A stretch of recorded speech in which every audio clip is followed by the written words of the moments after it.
আসসালামু আলাইকুম। ত্রয়োদশ জাতীয় সংসদ নির্বাচনের আজকে আমার এটাই হয়তো শেষ ভিডিও বার্তা বাংলাদেশের মানুষের প্রতি। এই ভিডিওতে যে কথাগুলো বলবো এই কথাগুলো শোনার পরে যদি আপনার সিদ্ধান্ত নিতে ভুল হয় বা সিদ্ধান্ত নিতে আপনি এর পরেও সমস্যা হয়, তাহলে বুঝতে হবে এটা আপনার সমস্যা, আমার সমস্যা না। আমি খুব ঠান্ডা মাথায়, খুব সহনশীল এবং একদম কোনো পক্ষপাত তুষ্ট না হয়ে কিছু কথা বলবো। কথাগুলো বিএনপি, আওয়ামী লীগ, জামাত, হিন্দু, মুসলমান সবার কাছে অনুরোধ থাকলো শোনার। দেখেন, আমাদের দেশের যে রাজনীতি, আজকে আওয়ামী লীগকে দিয়ে শুরু করি। আওয়ামী লীগরে বোঝায় লাভ নাই, তারপরও কিছু মানুষ তো আছে এই আওয়ামী লীগ করে যারা কিনা মানে দেশের জন্য মনে করে যে অনেক মানুষ আছে তারা ইন্ডিয়াকে অপছন্দ করে। জামাত, আওয়ামী লীগের অনেক কিছু আছে যেগুলো তারা পছন্দ করে না। ইভেন এই দেলোয়ার হোসেন সাঈদীর ঘটনায় অনেক ছাত্রলীগের রানিং সভাপতি পদ ছেড়ে দল থেকে চলে গিয়েছে। ইসলামের প্রতি তাদের প্রচণ্ড ভালোবাসা আছে, মুসলমানদের প্রতি ভালোবাসা আছে, তারা ভারতকে ঘৃণা করে। আমাদের সাথে তাদের সমস্যা নাই তো। আমি ভিডিওতে বলছি, আমি টঙ্গী কলেজের ছাত্রলীগের সভাপতি কাজী মঞ্জু, টঙ্গী পৌরসভার ছাত্রলীগের সভাপতি কানন। জিজ্ঞেস করেন, খোঁজ নিয়েন, আমার সবচেয়ে ঘনিষ্ঠ মানুষ ছিল তারা টঙ্গীতে, সবচাইতে ঘনিষ্ঠ মানুষ। এখনও যদি নাকি আমি জানি না যে এরা কোথায়, কে কোথায় আছে, যদি তাদের দরকার হয়, আমি আমার বাসায় যদি রাখার জন্য, তাদের নিরাপত্তার জন্য যদি দরকার হয়, আমি আমার বাসা ছেড়ে দেব। আমি যেইভাবে থাকছে, মানে সম্পর্কটা এইরকম। কারণ আমি দেশ থেকে যখন এসছি তখন পর্যন্ত এই দেশের রাজনীতিটা এই পর্যায়ে পৌঁছায় নাই। শিবির করলেই কাউকে গলা কেটে মানে ক্রস ফায়ার দিয়ে মেরে ফেলতে হবে, এই অবস্থায় হয় নাই। ভারতের মোদির জন্য আমার দেশের মুসলমানদেরকে গুলি করে মারতে হবে, এই অবস্থা তখনও শুরু হয় নাই।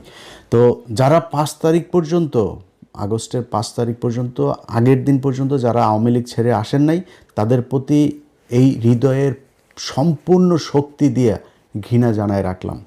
বাট যেটা বললাম আর কি, যে আওয়ামী লীগের সাথে তো আমাদেরও সম্পর্ক ছিল, তাদের অনেক মানুষ আছে ভারত বিরোধী, তাদের প্রতি আমাদের কোনো ঘৃণা নাই। কিন্তু ভাই, একটা জিনিস বলি, আজকে এই আদালতের বারান্দায় আপনারা আটক হচ্ছেন, মাঝে মধ্যে দেখি চোরাগুপ্তা মিছিল করছেন, তারপরে মাঝখানে আবার একটু ভাঙচুরও শুরু করেছিলেন। এখনও বিভিন্ন জায়গায় আপনারা নানান শেপে, নানান পরিচয়ে আপনারা রাস্তায় নামতে চান, বিদেশে আপনাদের যারা আছে তাদের কথাবার্তা শুনে।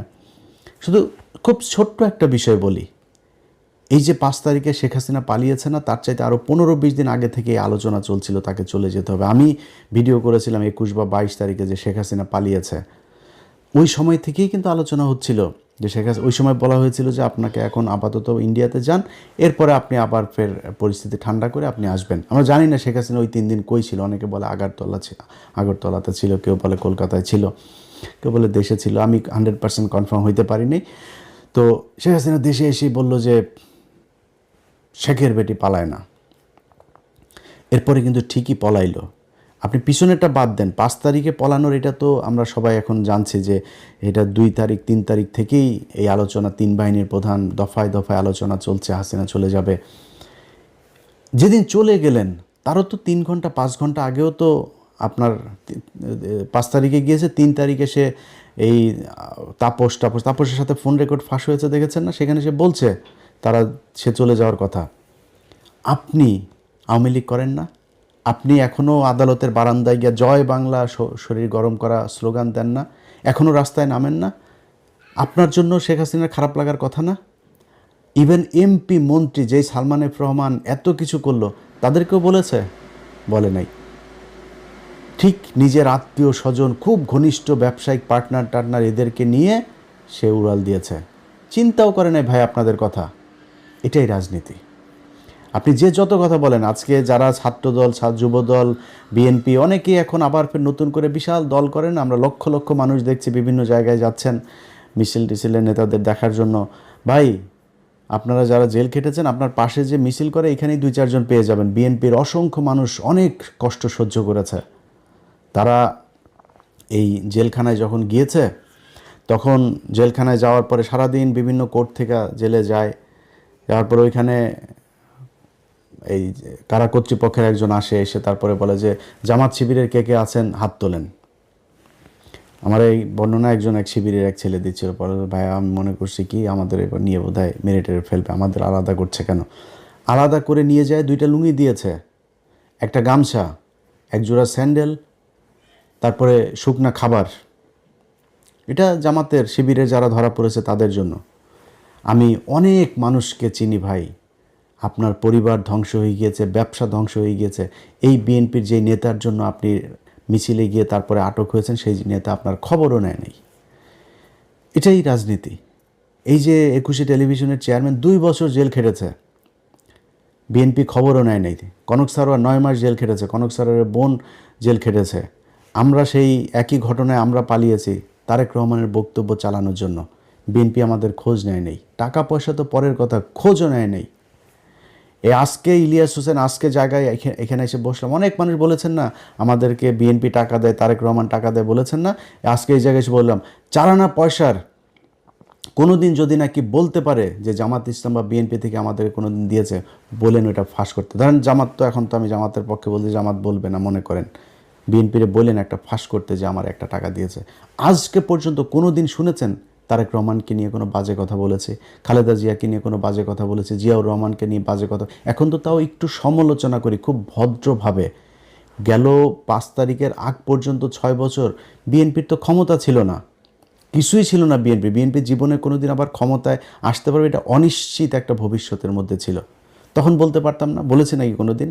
যারা বলেছে তারেক রহমানকে চেনেই না, লন্ডনে কি যেন একজন আছে এরকম বলেছে যারা, তাদের সাথে এখন তারেক রহমান ডেকে নিয়ে তারপরে জড়ায় ধরে কোলাকুলি করে, সেগুলো আমরা ফেসবুকে ছবিও দেখি।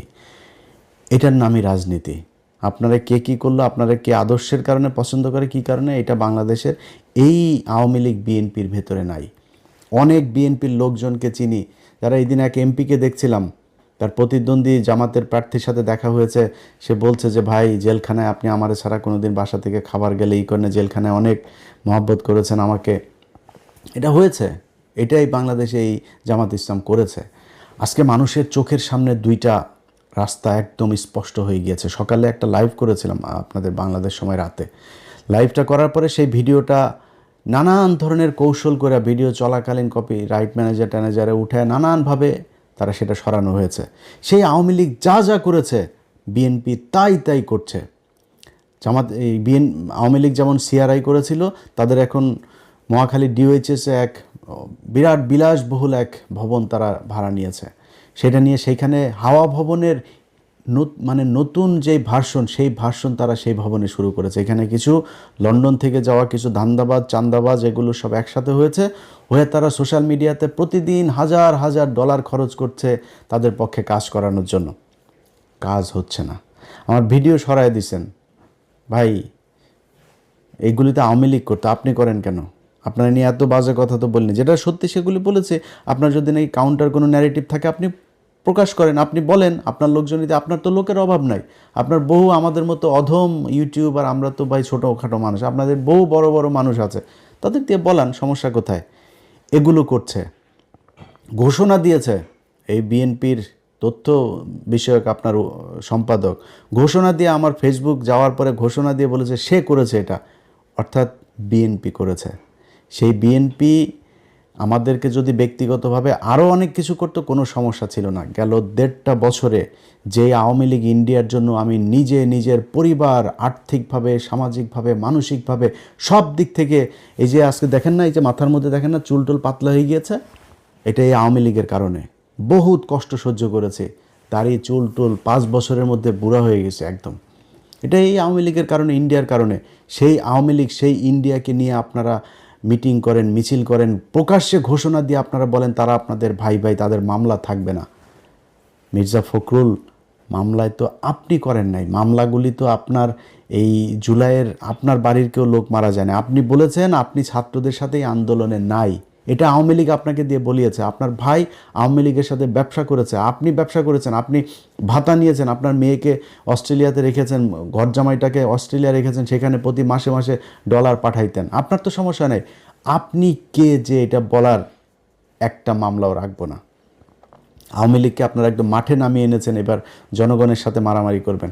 কালকে মারামারি করতে যায়েন, তারপরে বুঝবেন খেলাটা কাকে বলে।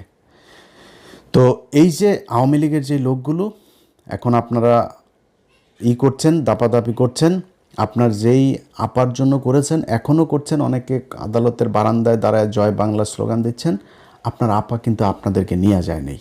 এই যে আজকে বিএনপির পিছনে যারা যারা ঘুরেন, এদের একজনের বলেন যে মির্জা ফখরুলের আসনে সামনের বছর আমি ইলেকশন করতে চাই। মির্জা ফখরুলের এটা শেষ ইলেকশন। মির্জা ফখরুলের ভাই আছে একটা বিশাল চাঁদাবাজ, ফয়সাল, বললেন তো আপনি এখন যে ভাই সামনের বার কিন্তু আমি মনোনয়ন নিব, ফয়সাল আপনার বাসায় কিনা দেখেন তো। 2 দিন পরে দেখবেন গাড়ির অ্যাক্সিডেন্ট করে মারা গেছেন। এটার নামই রাজনীতি।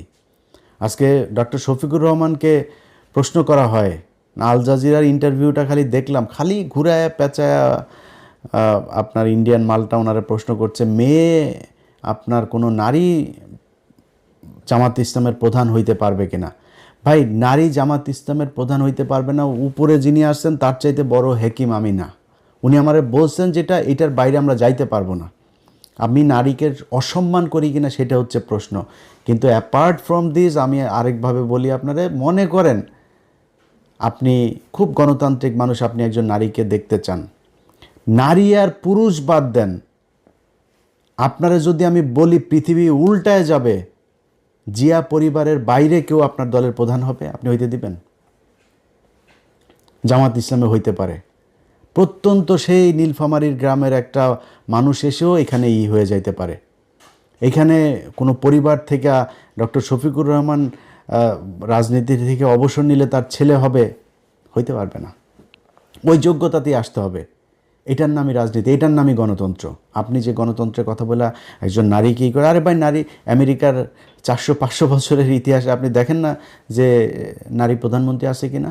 তারা বানায় নাই কেন? অনেক দেশ বানায় না। পৃথিবীর কয়টা দেশে নারী আছে?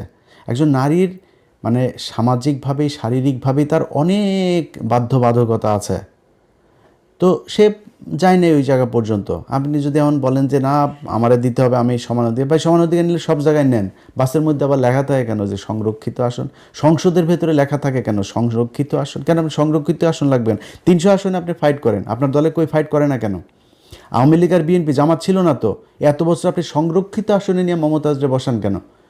কেন তারে 300 আসনের মধ্যে দেন, 150 আসনে আপনার মনোনয়ন পাওয়া কতজন আছে? 2%। কেন 150 সিট দিয়ে দেন মেয়েদেরকে? আপনি তো সমান অধিকার করেন। জামাত ইসলামকে চেপে ধরেছে। সো ভাই, জামাত ইসলাম যোগ্য থাকলে যে কোনো কাউকে দিবে, কিন্তু জিয়া পরিবার আর শেখ পরিবারের বাইরে আপনি আওয়ামী লীগ আর বিএনপির দলীয় প্রধান হইতে পারবেন না। এইটার কোনো গণতন্ত্রতন্ত্র কিচ্ছু নাই, উনিই হবেন। কাউন্সিল আপনি আফগানিস্তানে বসে করেন আর ওয়াশিংটন বসে করেন, কাউন্সিলে এই শেখ হাসিনাই প্রধান হবে আর খালেদা জিয়াই প্রধান হইতো, এখন তারেক রহমানই প্রধান হবে। এর বাইরে ফখরুলও হবে না, সালাউদ্দিনও হবে না। এটার নাম গণতন্ত্র। এইভাবে এই দেশ চলেছে, মানুষ এইভাবে চলতে চায় না। আপনি আমার ভিডিও বন্ধ করে দিয়া তারপরে মানুষকে যেটা বুঝাইতে চাচ্ছেন সেটা যে মানুষ বুঝে নাই, বুঝবে না, এটা লঞ্চঘাট, রেল লাইন, বাস স্ট্যান্ড যেখানে যেখানে আছে ওইখানে যায় যায় খোঁজ নেন। মানুষ যে যাচ্ছে মানুষের চোখের দিকে তাকে। আজকে একটু আগে এক এমপি ক্যান্ডিডেটের সাথে কথা হচ্ছিল ঢাকার, তো ওনার কথাবার্তা শুনে, উনি আবার খুব বড় একজনের করছেন, হেভিওয়েট জামাতের এক প্রার্থীর আপনার প্রতিদ্বন্দ্বিতা করছেন, তো শুকাই গেছে একদম কথা। যেমনি আমার সাথে কথা বলে ওইভাবে কথা বলে না। আজকে খুব মনে হইলো যেন একদম নীরব, মানসিকভাবে ভেঙে পড়েছে এরকম। রাস্তাঘাটে গেলে তো ভাই একজনের সাথে ভোট চাইলেই বোঝা যায় সে কি দাঁড়িপাল্লাই দিবে না ধানের শীষে দিবে, কারে দিবে বুঝে না। এটা ওনারা রাস্তাঘাটে দেখে না। এই যে বাসে ওঠা, ট্রেনে ওঠার লোকগুলির কি এইখানে কি এমপি সাহেব করেছে, লোক দিয়েছে যে তোমরা যাও মিছিল করতে করতে? পুরো ট্রেনের ছাদের সবাই দাঁড়িপাল্লার মিছিল করে, পুরো লঞ্চের ছাদের সবাই দাঁড়িপাল্লার মিছিল করে। আপনার লোক নাই? কই আপনার লোক নাই, তাই আপনার কেউ মিছিল করারও লোক নাই। এটাই হচ্ছে রাজনীতি। এই মানুষ এটা বুঝতে শিখেছে যে এই দেশে এই রাজনৈতিক দলগুলো 54 বছর শুধু আমাদেরকে চুষে খেয়েছে, এদেরকে দিয়ে আমার এই দেশের কোনো উন্নতি হবে না। যারা এখনও বুঝতে পারে নাই তাদেরকে একটু কথা বলি, ভাই আপনাদের এই যে আজকে যেই অবস্থায় এসে আমি সরাসরি দাঁড়িপাল্লার পক্ষে ভোট চাচ্ছি, এটার জন্য অনেক নিজের সাথে নিজে অনেক দিন ধরে যুদ্ধ করছে যে কি করা উচিত। ব্যক্তিগতভাবে হ্যাঁ, যদি বিএনপির পক্ষে করতাম তাইলে হয়তো বিএনপি যদি ক্ষমতায় আসতো তাহলে একটু মোটামুটি থাকতে পারতাম, কিন্তু দিনের পর দিন তাদের যে আচার আচরণ কথাবার্তা, শেখ মুজিবের প্রতি প্রীতি, সেই 5 তারিখের পর থেকে তারা এগুলো করছে। এই যে কাজগুলো যে হচ্ছে, এগুলো আমাদেরকে ধাক্কাইতে ধাক্কাইতে বিএনপির বাইরে নিয়ে এসেছে। আমরা তো বিএনপির বাইরে যাইতে চাইনি ভাই। তারেক রহমানের প্রতি এখনও যথেষ্ট সম্মান আছে, শ্রদ্ধা আছে, তারা নিয়ে কোনো বাজে কথা বলি নাই, বলবো না, বলতে চাইও না। কিন্তু এই দলের প্রধান হিসাবে ওনার তো এগুলোর দায় নিতে হবে। যা হয়েছে এখনও পর্যন্ত, যা হচ্ছে, কালকেও আপনি হুমকি দিচ্ছে বাড়ি ঘর দুয়ার সব পোড়ায় দিবে, এই করবে, এগুলো তো ভাই আওয়ামী লীগের বক্তব্য। আপনি কেন সেগুলো বলেন? যাই হোক, তারা তাদেরটা বলবে। আপনারা বাংলাদেশে মানুষ যারা আছেন তাদেরকে বলি, ভাই আমি জামাত ইসলামের কেউ না। জামাত ইসলাম আমি কোনো কথা বললে শুনবে কি না এটাও আমি জানি না। জামাত ইসলামের আমি কোনো বড় পদও চাই না, কোনো সুবিধাও চাই না। জামাত ইসলামের কথা যতটুকু বলি, আমার নিজের যেহেতু কোনো দল নাই, আমি বাংলাদেশে 2টা দলের মধ্যে কম্পেয়ার করেছি যে কাদের হাতেই বাংলাদেশটা নিরাপদ থাকবে। আমার মনে হয়েছে যে জামাত ইসলামের কাছে এটা নিরাপদ থাকবে। তাদের এই গেল 1.5 বছরে অনেক টাকা ইনকাম করার সুযোগ ছিল। তাদের শুনেছেন কোনো দিন এই 1.5 বছর না, কোনো দিন শুনেছেন যে জামাত ইসলামের কোনো লোক বিদেশে টাকা পাচার করেছে? এই যে এতগুলো মানুষ তারা মারা গেল, কোনো দিন কেউ বিদেশে পালিয়ে গিয়েছে শুনেছেন? যাইতে হয়নি, তারা এইখান থেকে যায় না। এই ইমানের শক্তি তাদের আছে। আপনার এলাকায়, আপনি আপনার বাড়ির পাশে আপনি করেন ভাই, কালকে সারা রাত অন্তত কয়েক হাজার কোটি টাকার লেনদেন হয়েছে। এই টাকা পয়সা নিয়ে যদি মনে করেন আপনি যে টাকা দিয়েছে ইমান দেখাবেন, আরে ভাই আপনি তো 2 নাম্বারই করেছেন টাকা নিয়েই। 2 নাম্বারই করলে আরেকটু 2 নাম্বারই করেন। ওর এই কথাটা শুনে যে কথা দিয়েছেন এই কথাটা রাখেন না। দেশের জন্য, আপনার ভবিষ্যতের জন্য এই 500 আর 1000 টাকার জন্য নিজেরা বিক্রি করেন না। ভোটটা যেখানে আপনার প্রতিবেশী যে মানুষগুলো আছে, রাজনীতিবিদ যারা আছে 2টা দলের মধ্যে, তাদের চরিত্র দেখেন, তারা কে কীরকম, কী করতে চায়, কি হয়েছে 54 বছরে তারা কি করেছে, এগুলোর দিকে একটু হিসাব করেন, করলে উত্তর পেয়ে যাবেন আপনি ভোট কাকে দিবেন। আমি আমার জায়গা থেকে আপনারে শুধু এতটুকু এনশিওর করি ভাই, আগে যেটা বললাম যে আমি জামাত ইসলামের কিছু না, জামাত ইসলামের লোক আমার কথা শুনবে কিনা আমি জানিও না, বাট একটু ঝুঁকি নিয়ে, একটু দাবি নিয়ে কিছু কথা বলি। আমি বিশ্বাস করি জামাতকে অন্তত এই কথাগুলো বললে শুনবে। আপনার যেই মানুষগুলি আজকে এই যে প্রবাসে থাকেন না, এই মানুষগুলির জন্য এই 54 বছরে এই দেশের রাজনীতিবিদরা কিচ্ছু করে নেই। আপনাদেরকে শুধু পাঠিয়েছে, গাধার মতো আপনারা খেটেছেন, আপনারা টাকা পাঠিয়েছেন, সেই ডলার আবার ওরা বাংলাদেশ থেকে বিদেশে পাঠিয়েছে। এইভাবেই চলেছে। আমার ডলার রিজার্ভ কেন 34,000 কোটি টাকা থাকবে ভাই? 34 বিলিয়ন ডলার কেন থাকবে? আমার প্রতি সপ্তাহে আসে এরকম 1 বিলিয়ন ডলার, মাসে এমন মাস আসে 2 বিলিয়ন 3 বিলিয়ন ডলার পর্যন্ত আমার রেমিটেন্স আসে। তাহলে আমার রিজার্ভ কেন হবে 34 বিলিয়ন ডলার? আমি এত রিজার্ভ, এত ডলার আমি দেশে পাঠাচ্ছি, সেই টাকা কোথায় যায়? এই টাকা আপনি কষ্ট করে পাঠান, আর এই রাজনীতিবিদরা আপনার এই দেশ থেকে করে। বিনিময়ে কি হয়? আপনি যখন যাবেন, যাওয়ার কথা শুনলে দালালের ধরার পরে পাসপোর্ট অফিসে গিয়ে আরেক দালালের পরে এরপরে আপনি যখন যাবেন বিদেশে, ওইখানে গিয়ে আরেক দালালের হাতে পড়বেন। যাবেন হলো গিয়া মসজিদে কাজ করার ভিসা নিয়ে গিয়া দেখবেন যে বাথরুম পরিষ্কার করা লাগে। এটাই এই বাংলাদেশে চলে এসেছে। আপনাদের কাছে গ্যারান্টি দিলাম, জামাত ইসলামী যদি ক্ষমতায় আসে এই সিন্ডিকেট ভেঙে ফেলা হবে। আজকে সামনে রোজা, আপনি জানেন গভীর সমুদ্র বন্দরে আপনার এই যে জাহাজ এখনো ভেসে বেড়াচ্ছে, সেগুলো আপনার খালাস করে না, কৃত্রিমভাবে সেগুলোকে আটকে রাখা হয়েছে। মালের দাম বাড়বে, বাজারে সংকট তৈরি হবে, তারপরে সেগুলো নিয়ে আসবে। অল্প কয়টা প্রতিষ্ঠানের হাতে এই সুযোগ দিয়ে রাখা হয়েছে। ইউনূস সরকার আসার পরেও এই সিন্ডিকেট ভাঙে নাই। জামাত ইসলাম আসলে খেজুর আটকায় রাখে আর ছোলা আটকায় রাখে এটার দাম বাড়াবে, এটা হইতে দেওয়া যাবে না। গ্যারান্টি দিলাম আপনাদেরকে।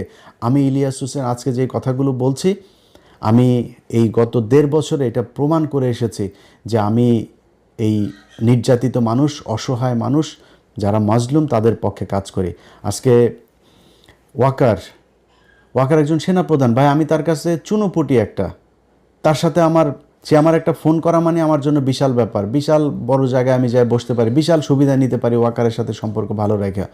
ভাই প্রপোজাল পেয়েও রাখি নাই, কি বলেছি যে আলেমদেরকে ছাড়তে হবে, ডিজিএফআই জেলখানায় যেই তাদের ক্লিয়ারেন্সের কথা বলে এদেরকে আটকে রাখে, এটা করা যাবে না, বিডিআরের লোকজনরা ছাড়তে হবে।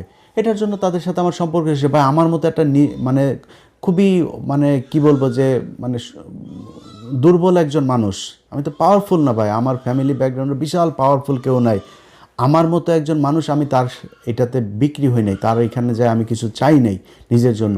জামাত ইসলামী যদি ক্ষমতায় আসে আপনাদেরকে কথা দিলাম নিজের জন্য কিছু করব না। এই দেশের যে প্রবাসীরা ভারত থেকে সৌদিতে যেতে যেই কয় টাকা লাগে, বাংলাদেশ থেকে ওই কয় টাকা লাগতে হবে। একজন মানুষকে জামাত ইসলামকে সময় দিব 4.5 বছর, 5 বছরের মধ্যে 6 মাস আগে তাদেরকে হিসাব বুঝাই দিতে হবে যে একজন মানুষ যে কিনা এমপি থাকবে, মন্ত্রী থাকবে, সরকারি কোনো পদে থাকবে, সে বিদেশে ট্রিটমেন্ট দিতে যাইতে পারবে না। যদি ট্রিটমেন্ট নিতে যাইতে হয় তাহলে প্রত্যন্ত একটা গ্রামের অসহায় যার চিকিৎসা নেওয়ার 1 টাকাও নাই, আপনি যেই রোগের জন্য মনে করেন বাংলাদেশে চিকিৎসা নাই, সেই চিকিৎসায় যদি আপনাকে বিদেশ যাইতে হয় তাহলে এই রোগ তো আপনার একার হয় না, গ্রামের একটা প্রত্যন্ত গ্রামের মানুষেরও এই রোগ হয়, তাহলে তাকে আপনার নিয়ে যাইতে হবে বিদেশে, এটা সরকারি খরচে এই ট্রিটমেন্ট তাকে দিতে হবে। আমি আজ পর্যন্ত আপনাদেরকে আমি বললাম, শুনেছেন জামাত ইসলামের নেতা একজন বিদেশে সিঙ্গাপুরে ট্রিটমেন্টের জন্য গিয়েছে, জামাত ইসলামের নেতাদেরকে লাভ দিয়া যায়, পাতলা পায়খানা হইল, যা থাইল্যান্ডে সিঙ্গাপুরে যায় ট্রিটমেন্ট নিতে হয়েছে।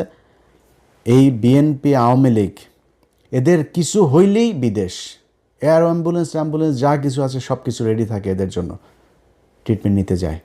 আমি আপনাদেরকে গ্যারান্টি দিলাম নিজের সর্বশক্তি দিয়া আপনাদের জন্য এই জিনিসগুলো আদায় করব ইনশাল্লাহ জামাত ইসলামের কাছে। যারা একটা সরকারি অফিসে যান, ভূমি রেজিস্ট্রি অফিসে যান, টাকা ছাড়া একটা কাগজ উল্টায় না, টেবিল থেকে ফাইল নড়ে না, এই পরিস্থিতি বাংলাদেশে থাকবে না। এটা আপনাদেরকে স্বপ্ন দেখাচ্ছি না, এটা জামাত ইসলাম করবে, কারণ এই এই এই এই এই কাজ তারা এর আগে 2 জন মন্ত্রী ছিল তারা সেটা করেছে। তাদের প্রতিষ্ঠানগুলো দেখেন, ইবনে সিনা বলেন, ইসলামী ব্যাংক বলেন, 2 দিনের জন্য খালি আওয়ামী লীগের হাতে গিয়েছিল, ইসলামী ব্যাংক তছনছ হয়ে গিয়েছে। এত বছর ধরে এটা সাউথ এশিয়ার মধ্যে সবচাইতে বেশি আপনার পাওয়ারফুল একটা ব্যাংক ছিল এই ইসলামী ব্যাংক, অথচ তাদের থেকে ম্যানেজমেন্ট হাতছাড়া হওয়ার পর আবার ফের আগের চেহারা, আবার এখন এসছে, আবার এটা উপরে উঠছে। এটাই জামাতে ইসলামী। সো এই দলটার কাছে যদি নাকি এই দেশের ক্ষমতা যায়, আপনাদেরকে এইটুকু বলতে পারি যে কতটুকু ভালো হবে সারা দেশ চালাইতে গেলে আমি জানি না, কিন্তু এর ধারে কাছেও কোনো দেশ নাই জামাত ইসলাম যতটি স্বচ্ছতা, ন্যায়, ন্যায্যতা, বৈষম্যহীনভাবে দেশ পরিচালনা করবে, এর আশেপাশেও কেউ নাই। এই বিবেকের তাড়না থেকে বিএনপির একেবারে বিরুদ্ধে যেয়ে এবারে নির্বাচনে দাঁড়িপাল্লার ভোট চেয়েছে। আপনার নিজের প্রয়োজনে, আপনার দেশের প্রতি যে দায়িত্ববোধ, ভালোবাসা, আপনার নিজের পাওয়ার জন্য, আপনি যেই বাজারে দোকান আছে আপনাকে চাঁদা দিতে হয় না, আপনি রাস্তায় একটা বাস চলে আপনাকে চাঁদা দিতে হয় না, একটা লেগুনা চালান, টেম্পো চালান, সিএনজি চালান, চাঁদা দিতে হয় না, ফুটপাতে একটা দোকান আছে, দিন শেষে 300-500 টাকা ইটি করে তারপরে সারাদিন ধুলা বালু এগুলোতে দাঁড়ায় থেকে করেন, সেইখান থেকেও 100 টাকা দিয়ে দিতে হয়। এই মানুষগুলোকে দিতে হবে না। আমি গ্যারান্টি দিলাম আপনাদেরকে, পৃথিবী বাংলাদেশ 5 বছরের জন্যই না, আরও হাজার হাজার বছরের এই পৃথিবী।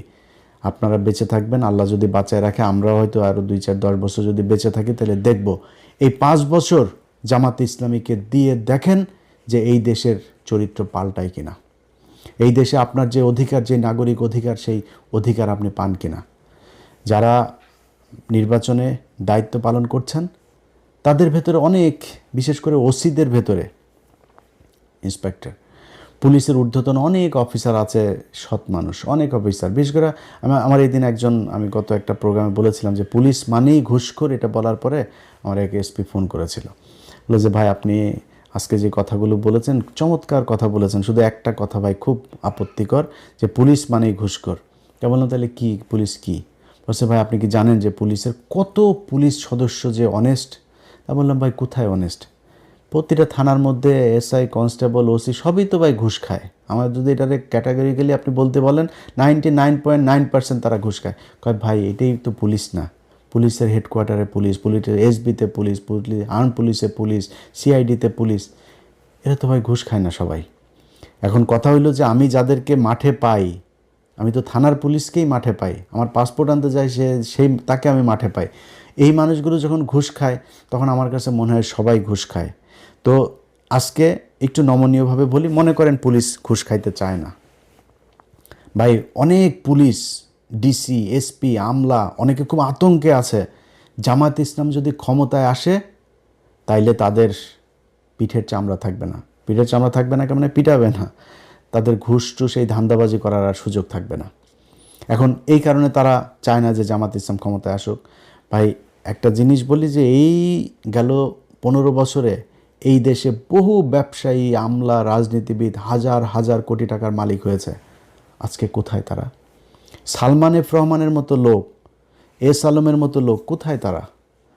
জেলখানার মধ্যে ঢুকে আছে সালমান এফ রহমান, আনিসুল হক বিশাল প্রতাপশালী আইনমন্ত্রী, এরা সব এখন কোন অবস্থায় আছে? আপনারা টাকা দিয়ে বাঁচাইতে পারবে না।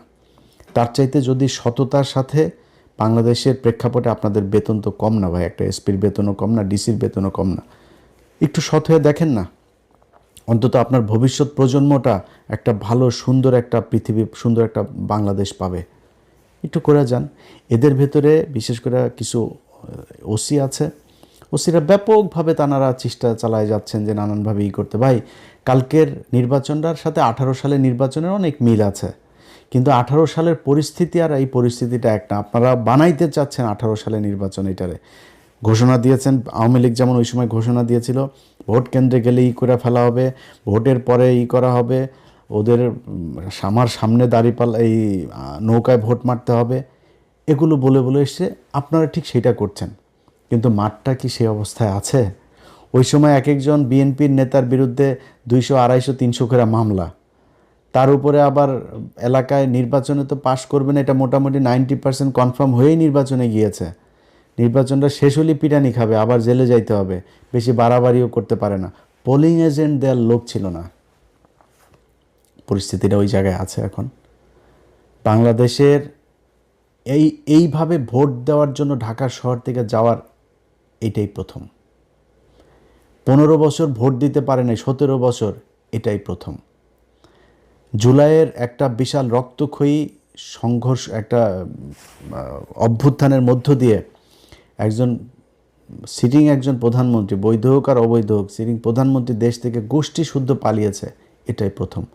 এই প্রেক্ষাপটে এসে যেই দেশের মানুষ বন্দুকের নলের সামনে দাঁড়ায়া সামনের জনকে গুলি করেছে, পিছনের জন তারা না ছেড়ে নিয়ে আসে, পুলিশ বলতে বাধ্য হয় একটারে গুলি করি অন্য গুলি পালায় না। সেই জাতিটার চোখের সামনে একটা অভ্যুত্থানের রক্ত তাদের শরীরে লেগে আছে, এদেরকে আপনি ভয় দেখায় ভোট কেন্দ্র থেকে বের করে দিবেন? জামাত ইসলামের লোকজনের সাথে সারা বাংলাদেশের মানুষ কেন্দ্রে আপনাদের বিরুদ্ধে দাঁড়াবে যদি কোনো উল্টাপাল্টা যেগুলো বলেছেন এগুলো করার চেষ্টা করেন। আর পুলিশ প্রশাসন চোখের সামনে আপনার করবে। বাংলাদেশের প্রতিটা মানুষের কাছে অনুরোধ থাকবে, বিশেষ করে জামাত ইসলামের যারা ক্যান্ডিডেটরা আছেন তাদের কাছে অনুরোধ থাকবে, আপনারা মাওলানা হালিম বা জামাত ইসলামের কেন্দ্রীয় যেখানে আপনাদের যাদের সাথে কথা বলেন তাদের মাধ্যমে আমার নাম্বার নিয়েন, তারপরে আপনাদের সেন্ট্রাল যে সেল থাকবে সেই সেলে আপনারা যেখানে যখন যেটা ঘটবে সাথে সাথে পাঠিয়ে দিবেন। এই দেশের কোনো গণমাধ্যম যদি আপনাদের এগুলো প্রচার না করে, আমার চ্যানেল আছে, আমার 2টা চ্যানেল, আমার ফেসবুক পেজ আছে 4-5টা, এগুলো সব আপনাদের জন্য উন্মুক্ত। কালকে যেখানে যেটা পাবেন নিজের ফেসবুক থেকে দিয়ে দিবেন। কোনো জায়গায় একজন সাধারণ ভোটার হিসেবে আপনারা হাজার হাজার ভোটার কালকে লাইন ধরে মাঠে থাকবেন। কোথাও কোনো অপ্রীতিকর ঘটনা দেখলে আপনারা সেখানে দাঁড়ায় যাবেন। এই ভোট, এটা আপনার অধিকার, এই অধিকার প্রতিষ্ঠা করার দায়িত্ব আপনার। আপনি যে সুযোগ পেয়েছেন এই সুযোগ বাংলাদেশে বারবার আসবে না। অতএব যারা ভোট রিগিং করার চেষ্টা করবেন, কোনো পক্ষপাতদুষ্ট আচরণ করার চেষ্টা করবেন, বিশেষ কোনো প্রার্থীর পক্ষে কাজ করার চেষ্টা করবেন, সেই প্রশাসনের ভাইদেরকে বলবো, ভাই যদি মনে করেন সারা জীবন ঘুষ খাইয়ে থাকতে চাবেন তাহলে যা মন চায় করেন। আর যদি মনে করেন যে না, আমার সন্তানের পেটে আমি যদি নাকি আমার ট্রিটমেন্টের দরকার হয় আমার সরকার ট্রিটমেন্ট দিবে, আপনি যদি সুন্দর একটা দেশই করেন, আপনি টেনশন করেন কেন যে আমার বড় শেষ বয়সে গিয়ে কি হবে, টাকা পয়সা না রেখে যেতে, এই টেনশন আপনি করেন কেন? সুন্দর একটা দেশ দিয়ে যান। এই যে আমেরিকায়, আমি আমেরিকায় গরিব, মানে আমেরিকার সামাজিক যে অবস্থান সেই অনুযায়ী আমি গরিব ক্যাটাগরির একজন নাগরিক, তো মানে মানুষ আর কি। তো আমি যেহেতু অল্প টাকার ইনকাম করি, অল্প টাকা ট্যাক্স পে করি, তো ট্যাক্স ফাইল করার ওই অনুযায়ী আমি ওই ক্যাটাগরিতে আমার ট্রিটমেন্ট ফ্রি এখানে। এটা বাংলাদেশে সম্ভব, খুবই ইজিলি সম্ভব। আমি আপনাদের বললাম ভাই, যদি জামাত ইসলাম ক্ষমতায় আসে, আমি কয়েকটা জিনিস আমি তাদেরকে খুব করে মানে মানে সর্বোচ্চ চেষ্টা করব আমার এটা করার জন্য। এক নাম্বার হয়েছে, এই প্রবাসে যারা থাকে বা প্রবাসে যাবে, সে ভিআইপিদের মতো যাবে, ভিআইপিদের মতো আসবে, তার সর্বোচ্চ কমফোর্ট দিতে হবে। এই মানুষগুলো 15 বছর 20 বছর ছোট বাচ্চা রেখে যায়, সেই বাচ্চা বিয়ে করার পরে বিদেশ থেকে ফিরে আসতে পারে না। এটা কোনো জীবন হলো নাকি? এই মানুষগুলোর জন্য সর্বোচ্চ কমফোর্ট আপনাকে এনশিওর করতে হবে। যে হসপিটালগুলোতে মানুষ ফ্লোরে শুয়ে থাকে, ভাই আমার দেশের এখন এই মুহূর্তে $34 বিলিয়ন আমার রিজার্ভ। আমার রিজার্ভ দিয়ে যদি আমি বাংলাদেশের মানুষকে বাঁচাইতে পারি না পারি, আমার এই টাকা দিয়ে কী হবে? খুব বেশি না, 5টা হসপিটাল করেন আপনি এখান থেকে $3 বিলিয়ন খালি খরচ করেন। আমার $3 বিলিয়ন পদ্মা সেতু করা হয়েছে না, 32 কোটি টাকা দিয়ে 45 কোটি টাকার উপরে গিয়েছে, প্রায় $4 বিলিয়ন $4.5 বিলিয়ন খরচ হয়েছে। আমি আর $4 বিলিয়ন দরকার নেই, $2 বিলিয়ন খরচ করেন, 5টা হসপিটাল করেন, ভাই এই দেশে কোনো মানুষ চিকিৎসাহীন হয়ে মারা যাবে না। এটা এর মারা যাচ্ছে, প্রতিদিন মারা যাচ্ছে, কেন মারা যাবে? এই মানুষগুলোর জন্য কিছু করতে চাই, প্রবাসীদের জন্য করতে চাই। যেই অফিসগুলোতে ঘুষের জন্য মানুষ কোনো কাজ করতে পারে না, এই ঘুষ সেগুলো বন্ধ করতে হবে ভাই। যেই স্টাইলে এই বাংলাদেশ 54 বছর চলেছে, এখান থেকে বের হয়ে আসতে হবে। এই বের হয়ে আসার জন্য আগামীকালকে আপনাকে দাঁড়িপাল্লায় ভোট দিতে হবে। আপনাকে কথা দিলাম, আমি ইলিয়াস হোসাইন, যদি নাকি এই জামাত ইসলাম যদি আপনাদেরকে যেই স্বপ্ন দেখাচ্ছে, আমি নিজেও যেটা দেখাচ্ছি, এই পথে যদি না চলে, আমি আল্লাহ যদি বাঁচিয়ে রাখেন 2031 সালের নির্বাচনে আমি প্রথম ব্যক্তি হব যিনি কিনা জামাত ইসলামের বিরুদ্ধে নির্বাচনে ক্যাম্পেইন করব। এটা আজকে আপনাদেরকে বলে রাখলাম খুব সুস্পষ্টভাবে। ভাই, বিএনপিতে আমার বহু পছন্দের মানুষ আছে। ইভেন আপনি জানেন যে আমি বিএনপির এরকম অনেক জায়গাতে আছে যেই জায়গার বিরুদ্ধে কোনো ওই জায়গার জামাতের ওই ক্যান্ডিডেট যদি আমার বলেও না যে আমি তার পক্ষে নির্বাচন করার জন্য, তার পক্ষে কিছু একটা পোস্ট করার জন্য, আমি করব না। নাম বলবো না আমি কার, ঢাকাতেও আছে এমনকি, আমি তার পক্ষে করব না। আমার কিন্তু অনেক পছন্দের মানুষ আছে বিএনপিতে। এই যে আলতাফ হোসেন চৌধুরী আমার খুব পছন্দের মানুষ, এই লোকটা কিন্তু আমি তার পক্ষে আমি মানে ভোট চাচ্ছি। ওখানে যারা ভোটার আছেন, আলতাফ ভাইরে ভোট দিয়েন।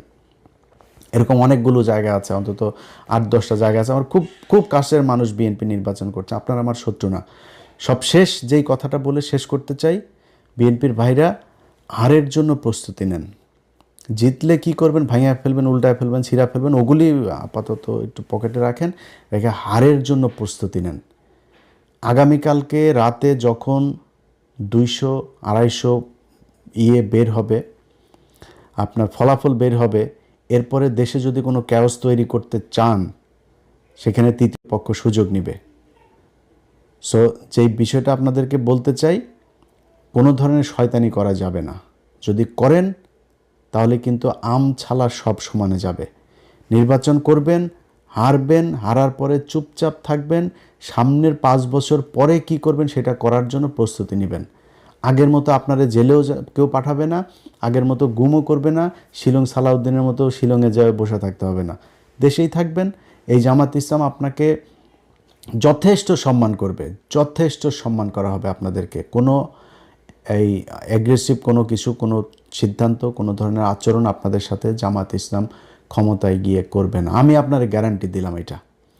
সো নির্বাচন সাধারণ মানুষ যাকে সমর্থন দেয়, যার প্রতি তাদের ভোট দেয়, সে বাংলাদেশে নির্বাচিত হবে, তারা দল গঠন করবে, সরকার গঠন করবে, তারা দেশ পরিচালনা করবে, বাকিটা বিরোধী দল হিসাবে থাকবে। আপনারা যে এই মুহূর্তে 2025-26 সালে যে আপনারা নির্বাচন করছেন, এটা করার কথা ছিল, আপনারা ছেড়েই দিয়েছিলেন। 24-এ হয়েছে, আবার 29-এ হবে, আওয়ামী লীগে আসবে। আজকে নির্বাচন করতে পেরেছেন, এইটাই বিশাল ব্যাপার। জেলখানা থেকে বাবর ভাইয়ের বের হওয়ার কথা ছিল না, বের হয়েছেন। বের হয়ে তারপরে আপনি যে নির্বাচন করছেন, এটা মিরাক্কেল, এটা আল্লাহ নিজে আপনাকে দান করেছে। ওই জায়গা থেকে আওয়ামী লীগের মতো দানব নাই, আপনি বিরোধী দল হিসাবেও একটা ক্ষমতা নিয়ে আছেন দেশে, এটাই আপাতত অনেক বড় কিছু। দল গুছান, দলের যে সমস্যা আছে যেগুলো মানুষ পছন্দ করে না সেগুলো বন্ধ করেন, বাদ দেন, দিয়ে নতুন করে তৈরি করেন। ভালো কিছু করলে জামাত ইসলামের যেই সমস্যাগুলো থাকবে এই 5 বছরে, এগুলো বিরুদ্ধে একটা জনমত তৈরি করবেন, করে মানুষকে বুঝাবেন যে আমরা এগুলো কাটায় উঠতে চাই, এই করবে, এবং আপনার কার্যক্রম দেখেই বুঝবে যে আপনার আসলে ভালো কিছু করবেন কিনা। টাকা পয়সা নিয়ে, মনোনয়ন দিয়া, টাকা পয়সা নিয়ে ধান্দাবাজি করে তারপরে দল গঠন করে চোর বাটপার ঋণ খেলাপিরে দিবেন, তারপরে চাঁদাবাজদের বহিষ্কার হওয়া লোকজনরে আবার ফের দলে ফিরায় না তার মনোনয়ন দিবেন, এইভাবে তো ভাই মানুষ আপনারা পছন্দ করবে না। সো দল করতে হইলে জামাত ইসলাম অনেক খারাপ, জামাত ইসলামের কোনো বহুত সমস্যা, যা মনে চায় আপনি মনে করেন। জামাত ইসলাম নিজের টাকায় রাজনীতি করে, মানুষের দোকান থেকে টাকা তুলে চাঁদাবাজি করে রাজনীতি করে না। আপনারা সেই ব্যবস্থা করতে হবে। আপনার দলের মানুষ টাকা দিয়ে রাজনীতি করবে, যেদিন দলের মানুষ দলের টাকা দিয়ে রাজনীতি করবে সেদিন আপনার ঘরের সামনে এই বালুর ট্রাক বসায় রেখে আসতে পারবে না, ওইটারে উল্টায় ফেলবে। কারণ ওর দল করে ওর নিজের টাকা দিয়ে, নিজের খরচ দিয়ে। এক একজন রোকন নিজের প্রতি মাসের বেতনের 5% দিয়ে দেয়। 1 লাখ টাকা যে বেতন পায় সে 5,000 টাকা দলকে দিয়ে দিতেই হবে, বাধ্যতামূলক। সে দল থেকে কোনো কিছু নেয় না। এটা হচ্ছে তাদের রাজনীতি। সেই ধরনের একটা দলের সাথে আপনি কম্পিটিশন করবেন, আপনার তো এরকম কোনো কিছু জিনিস তো আপনাকে উদ্ভাবন করতে হবে, করে তারপরে নতুন করে আপনাকে দল গুছাইতে হবে। বাংলাদেশের মানুষ যা চায় সেটা বুঝাইয়া সেটা বাংলাদেশের মানুষের সামনে উপস্থাপন করবেন। মানুষ যদি মনে করে ক্ষমতায় আসবেন, এনে তো কোনো স্বৈরাচার নাই, এখানে বিশাল আকারের কোনো কিছু নাই। যা বলা হচ্ছে আগে থেকেই যে যদি সুষ্ঠু এবং কি যেন বলে এই হইলে আমরা নির্বাচন মানব। আগের থেকে হারলে কি বলবে এটার মোটামুটি একটা দিয়ে দিল যে হেরেই তারপরে বলবে যে নির্বাচন সুষ্ঠু হয়নি, এনে ওইটা বলেন। এই দেশে কোনো দিন বিরোধী দলে গিয়ে কেউ নির্বাচন মানে নাই, কারচুপি ছাড়া বলেও না। আপনারা ওইটাই বলেন, সমস্যা নাই, কিন্তু বেশি বাড়াবাড়ি করা যাবে না। যদি বাড়াবাড়ি করেন, আওয়ামী লীগ আছে, ডিজিএফের একটা গ্রুপ আছে, তারা কিন্তু ঝামেলা বাঁধাবে। এটা আজকে বলে রাখলাম। চুপচাপ থেকে সুন্দরভাবে একটা মানে সুষ্ঠু পরিবেশে নির্বাচন হবে। নির্বাচন শেষে দল গঠন করে সরকার গঠন করবে, যে কোনো একটা দল তারা করবে। আবারও সবশেষ আপনাদের কাছে আপনার নিজের বিবেকের কাছে প্রশ্ন রেখে গেলাম। 2টা দল নির্বাচনে এবার প্রতিদ্বন্দ্বিতা করছে। যেই দলটারে আপনার মনে হয়, আপনার বাড়ির পাশের যেই মানুষটা দেখে 2 জনকে এক জায়গায় দাঁড় করাবেন, করায় চিন্তা করবেন কোন মানুষটাকে আপনার ভোট দেওয়া উচিত, তাকেই দিয়েন। আমার কথা শোনার দরকার নাই। আল্লাহ হাফেজ।